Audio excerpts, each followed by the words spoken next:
بسم اللہ الرحمن الرحیم۔ محترم ناظرین السلام علیکم۔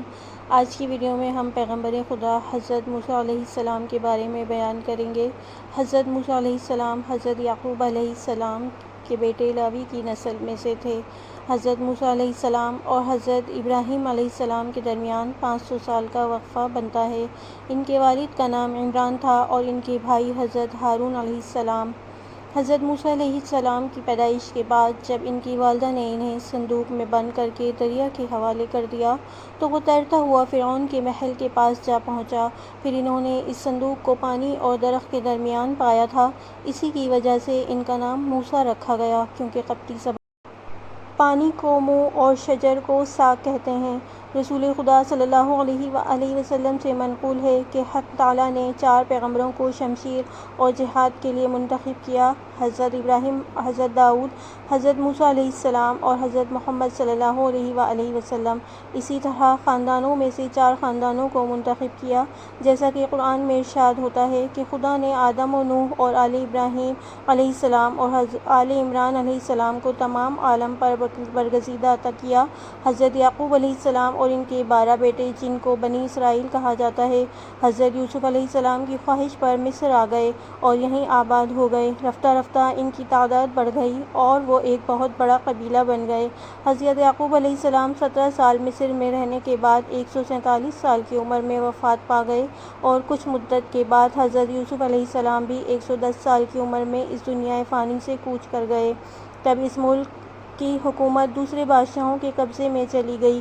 سارے قبطی پہلے فرعون کی نسل در نسل سے تھے، جس کا نام ولید بن مصعب بن ریان تھا۔ کئی صدیاں اسی طرح گزریں اور ان میں بنی اسرائیل ایک قابل توجہ گروہ کی حیثیت سے ابھرے۔ ان کی تعداد بہت بڑھ چکی تھی اور اس میں مسلسل اضافہ ہوتا چلا جا رہا تھا۔ فرعون بنی اسرائیل کی تعداد میں روز ہفتوں اضافے کو دیکھ کر گھبرا گیا۔ اس نے سوچا کہیں ایسا نہ ہو کہ یہ لوگ حکومت مصر کے دشمنوں کے ساتھ مل کر ملک کے لیے ایک مسئلہ بن جائیں۔ اس بنا پر اس نے بنی اسرائیل کے لیے مشکلات پیدا کرنے اور ان پر پابندیاں عائد کرنے کا فیصلہ کیا۔ فرعون نے بچوں کے قتل کا پہلا حکم موسیٰ علیہ السلام کے وجود میں آنے کے ڈر سے جاری کیا تھا۔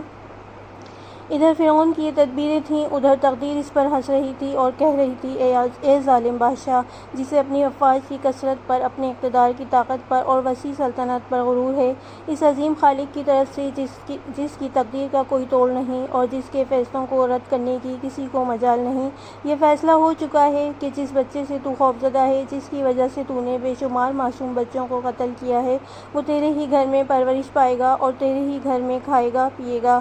تو خود اسے اپنا بیٹا بنا کر پالے گا اور رب کے بھیدوں کو نہیں جانے گا۔ پھر تیری دنیا اور آخرت کی تباہی اسی کے ہاتھوں ہوگی، کیونکہ تو اس کے لائے ہوئے واضح حق کو جھٹلائے گا اور اس پر نازل ہونے والی وحی پر ایمان نہ لائے گا، اور اس لیے بھی کہ تجھے بلکہ تمام مخلوق کو معلوم ہو جائے کہ آسمانوں اور زمین کے مالک کی یہی شان ہے کہ وہ جو چاہتا ہے کرتا ہے، وہی قدرتوں قوتوں والا ہے، اس کی معصیت ہر حال میں پوری ہو کر رہتی ہے۔ متعدد مفسرین نے بیان کیا ہے کہ قبطیوں نے فرعون سے شکایت کی کہ بنی اسرائیل کے لڑکے قتل کرنے کی وجہ سے ان کی تعداد کم ہوتی جا رہی ہے اور خطرہ ہے کہ ان کے بڑے مرتے جائیں گے اور بچے قتل ہوتے جائیں گے، تو ایک وقت آئے گا جب ہمیں وہ کام خود کرنے پڑیں گے جو بنی اسرائیل کرتے تھے۔ تب فرعون نے حکم دیا کہ 1 سال بچے قتل کیے جائیں اور 1 سال رہنے دیے جائیں۔ وہ فرماتے ہیں کہ حضرت ہارون علیہ السلام اس سال پیدا ہوئے جس سال بچے قتل نہیں کیے جا رہے تھے، اور حضرت موسیٰ علیہ السلام اس سال پیدا ہوئے جس سال بچے قتل کیے جا رہے تھے۔ آپ کی والدہ فکر مند ہوئیں اور انہوں نے حمل کی ابتدائی ایام سے ہی احتیاط کی۔ ان سے حمل کی علامات بھی ظاہر نہ ہوئیں، جس کی وجہ سے دوسروں کو حمل کا علم نہ ہو سکا۔ جب حضرت موسیٰ علیہ السلام کی ولادت ہوئی تو اللہ تعالیٰ نے ان کے دل میں ڈال دیا کہ ان کے لیے ایک صندوق بنا لیں۔ آپ کا گھر نیل کے کنارے پر تھا۔ آپ نے صندوق کو ایک رسی سے باندھ دیا اور حضرت موسیٰ علیہ السلام کو دودھ پلاتیں، اور جب خطرہ محسوس کرتیں تو آپ کو صندوق میں ڈال کر دریا میں چھوڑ دیتیں۔ خود رسی کا سرا پکڑے رکھتیں۔ جب خطرہ دور ہو جاتا تو رسی کے ذریعے صندوق کو کھینچ کر بچے کو نکال لیتیں۔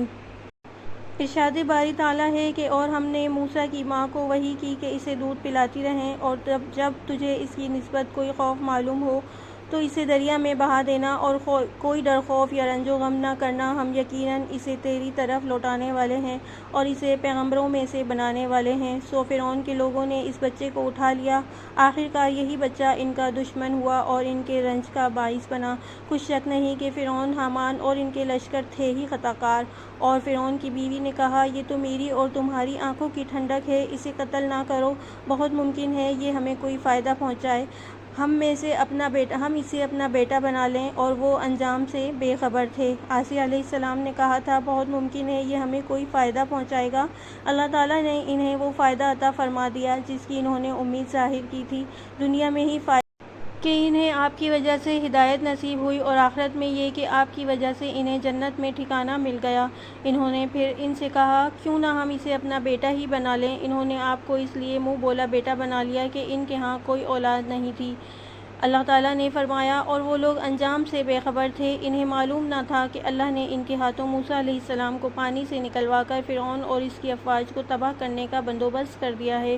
حضرت موسیٰ علیہ السلام فرعون کے محل میں چلے گئے۔ ادھر ان کی والدہ محترمہ بیٹے کی جدائی اور فراق میں سخت غمگین ہو گئیں۔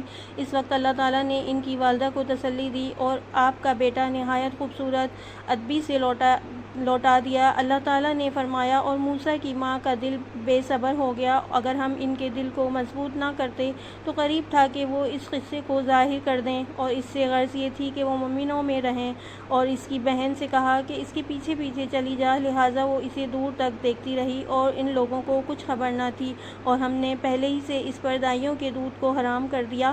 موسیٰ علیہ السلام کی بہن نے کہا کہ میں تمہیں ایسے گھر والے بتاؤں کہ تمہارے لیے اس بچے کو پالیں اور اس کی خیرخواہی سے پرورش کریں۔ بس ہم نے اس طریقے سے ان موسیٰ علیہ السلام کو ان کی ماں کے پاس واپس پہنچا دیا کہ ان کی آنکھیں ٹھنڈی ہوں اور وہ غم نہ کھائیں اور معلوم کر لیں کہ اللہ کا وعدہ سچا ہے، لیکن ان کے اکثر لوگ نہیں جانتے۔